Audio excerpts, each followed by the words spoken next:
Hello అండి. Welcome back to అమరచ Telugu story వరల్డ్‌కు స్వాగతం. ఈరోజు కథ జీఎస్‌వి సత్యనారాయణ గారు రచించిన 'ఆత్మీయత' కథలోకెళ్ళిపోదామా? అమ్మా! అన్నీ సర్దేసుకున్నావు కదా! నీ స్కాట్లాండ్ ప్రయాణం వచ్చే సోమవారమే. ఇంకా 6 రోజులే ఉంది. సంజన ఫోన్ చేసింది. సర్దుకుంటున్నాను లేవే. అన్నీ చూసుకో. నువ్వు ఏం తెస్తున్నది నాకొకసారి చెప్పు. ఎందుకంటే కొన్నింటిని ఫ్లైట్‌లో తేనివ్వరు. మందులకు సంబంధించిన ప్రిస్క్రిప్షన్ కూడా పెట్టుకో. ఒక్కొక్కసారి అడుగుతారు. సరే. అమ్మా! మా ఫ్రెండ్ కూడా వస్తుంది. నీకు తెలుసు కదా! దారిలో దోహాలో ఫ్లైట్ మారేటప్పుడు హెల్ప్ చేస్తుందిలే. గాబరా ఏం పడక్కర్లేదు. అక్కడ ఆ గ్యాప్‌లో 3 గంటల పైనే టైం పడుతుంది. ఇక్కడికి వచ్చాక ఎయిర్‌పోర్ట్‌కు మేము వస్తాంలే. అలాగే. అమ్మా! చిన్న రిక్వెస్ట్. ఇబ్బంది అనుకోకుండా నువ్వు ఓసారి మా మామయ్యని చూసి రావాలి. అమ్మో! అంత దూరమా? మీ అల్లుడు అడుగుతున్నారే. మా మామయ్య గారు ఏదీ సరిగ్గా చెప్పరు. ఒంట్లో బాగోలేదని తెలిసింది. ఒక్కసారి వెళ్ళిరా అమ్మా. అలాగేలే. ఈ మధ్య ఆయన కూడా ఫోన్ చేయలేదు. నేను చేయలేదనుకో. సరే రేపు వెళ్తానులే. అమ్మా! పిల్లల చదువులు, ఇద్దరికి ఉద్యోగాలతో, ఈ పనులతో చస్తున్నాననుకో. నువ్వు ఎప్పుడు వస్తావా అని 1000 కళ్ళతో చూస్తున్నాను. ఉంటానులేవే. పిల్లలు వచ్చే టైం అయింది. భర్త రాఘవరావు ఉన్నప్పుడు ఈ ఇల్లు ఎంత కళకళలాడుతుండేదో. ఒక్కటే అమ్మాయి. సంజన. చక్కగా పెంచి బాగా చదివించారు. ఫారెన్ సంబంధం. వియ్యంకులు ఊర్లోనే ఉంటారు. ఇష్టం లేకపోయినా ప్రేమ వివాహం కావడంతో అంగీకరించవలసి వచ్చింది. సంజనకి ఉద్యోగం అక్కడే దొరికింది. సంజన ప్రెగ్నెంట్ అయినప్పుడు ఇద్దరు స్కాట్లాండ్ వెళ్లారు. కూతురు అల్లుడు చూడదగ్గనవి అన్నీ దగ్గరుండి చూపించారు. భూతుల స్వర్గంలా ఉంది. స్వచ్ఛమైన గాలి, వాతావరణం, సుందరమైన కొండలు, ఆ జలపాతాలు అన్నీ బాగానే ఉన్నాయి. కానీ చలితోని సమస్య. సంజనకు ట్విన్స్ పుట్టారు. మనవడు, మనవరాలు. అక్కడ వైద్యం, విద్య పూర్తిగా గవర్నమెంటే చూసుకుంటుంది. 6 నెలలు ఉండి వచ్చారు. సంజనకు చాలా రిలీఫ్‌గా ఉంది. అల్లుడు అక్కడే ఇల్లు కొనుక్కున్నాడు. తర్వాత వాళ్ళు అప్పుడప్పుడు రావటం, తను భర్తతో వెళ్ళటం జరిగాయి. మనవడు, మనవరాలు ఎదిగారు. రాఘవరావు రిటైర్డ్ అయ్యాక ఇద్దరు మిగిలిపోయారు.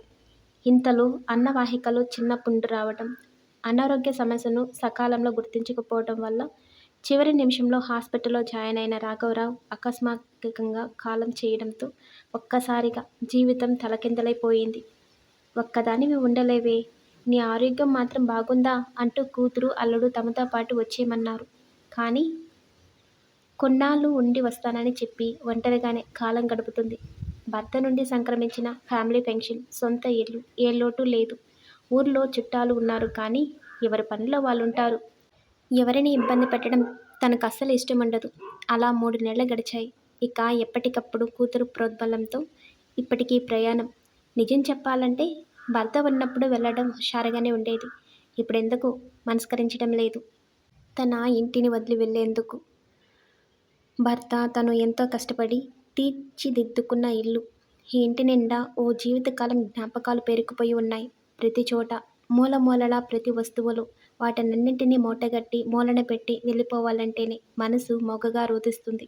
ఇక ఇంటి బయట తామిద్దరం శ్రద్ధగా తీసుకుని పెంచిన అన్ని రకాల చెట్లు, వాటి పండ్లు, పూల మొక్కలు, వాటి మీద తిరిగాడే పక్షులు నువ్వు కూడా మమ్మల్ని వదిలిపోతావా అని దీనంగా చూస్తున్నట్టు ఉన్నాయి. బతుకులు ఎల్లకాలం ఒకేలా సాగవు కదా. సాగే ఈ జీవితం నిండా అన్నీ ఎత్తుపల్లాలే. అమ్మగారు! అని పిలుపు వినిపించింది.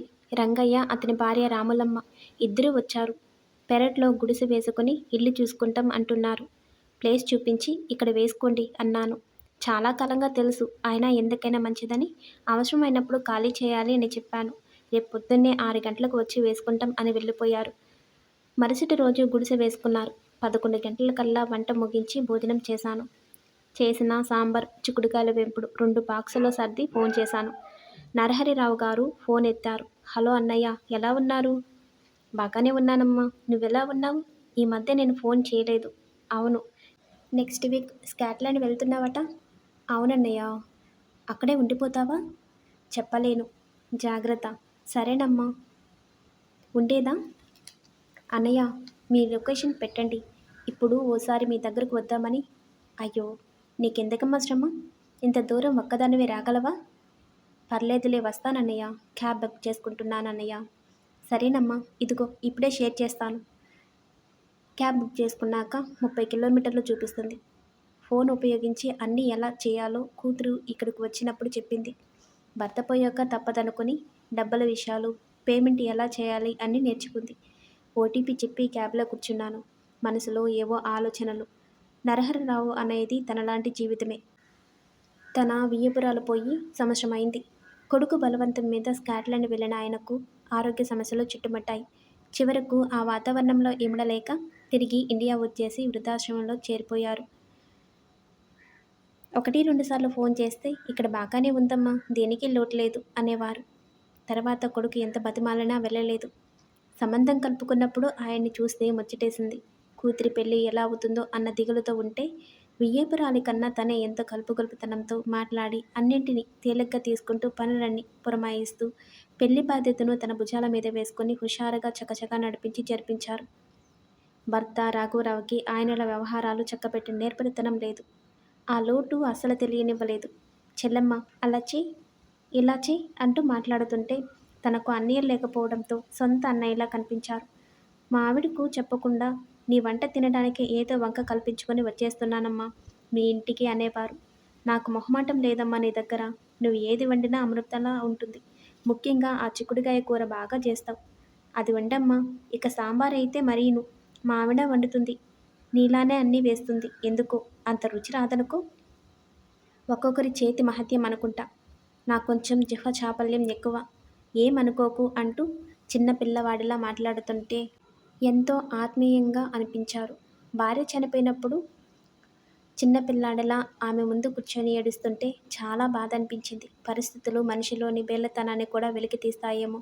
తన భర్త పోయినప్పుడైతే వెంటనే వచ్చి పక్కన కూర్చుని ఎంత ధైర్యం చెప్పి ఆ కార్యక్రమాన్ని సజావుగా జరిపించారు. ఆ వృద్ధాశ్రమం దగ్గర దిగి ఫోన్ ద్వారా క్యాబ్ అతనికి పేమెంట్ చేసి లోపలికి అడుగుపెట్టాను. నరహరరావు గారు అని అడిగాను ఒకతన్ని. ఒకతను వచ్చి చూపించాడు. భోజనం చేస్తున్నారు. నన్ను చూసిన ఆయన కళ్ళు విచ్చుకున్నాయి. రా అమ్మా అంటూ ఆప్యాయంగా కూర్చోమన్నారు. గుర్తుపట్టలేనట్టుగా మారిపోయారు. కళ్ళు బుగ్గలు లోపలికి పోయి ఉన్నాయి. అయిష్టంగా ఏదో కిలికినట్లు తింటూ అయిపోయిందమ్మా అన్నారు. సగం అన్నంలోనే ఏదో ఈ మధ్య తినాలంటేనే అస్సలు సహించడం లేదు అని లేవబోతుంటే ఆపి, అన్నయ్య నేను కూర సాంబార్ తెచ్చాను అని ఆయన ముందు ఉంచాను. నిజమా?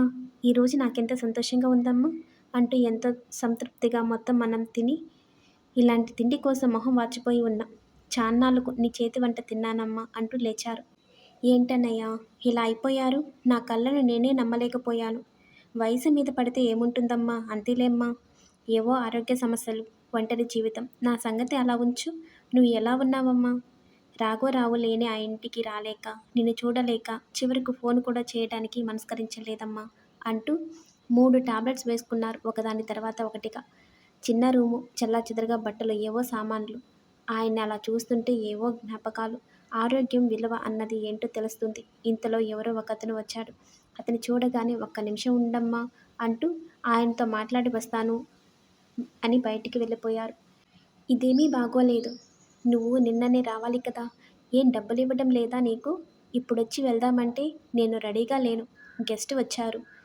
మీరు నిన్ననే డయాలసిస్ చేయించుకోవాల్సి ఉందండి. ప్రాబ్లమ్స్ వస్తాయి. నేను రావడానికి వీలు కాలేదు. సారీ అండి. నాకు వీలవదయ్యా. ఇప్పుడు రాలేను. మెల్లగా మాట్లాడుకుంటున్నా వినబడుతున్నాయి. ఈ విషయం కొద్దిగా అర్థమైంది.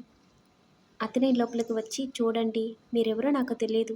ఈసారికి క్రియాటిన్ లెవెల్స్ ఎక్కువగా ఉన్నాయండి. వారానికి 2 సార్లు డయాలసిస్ చేయించుకోవాల్సి ఉంది. నేను దగ్గరుండి హాస్పిటల్కి తీసుకునెళ్తుంటాను. డబ్బులిస్తారులేండి.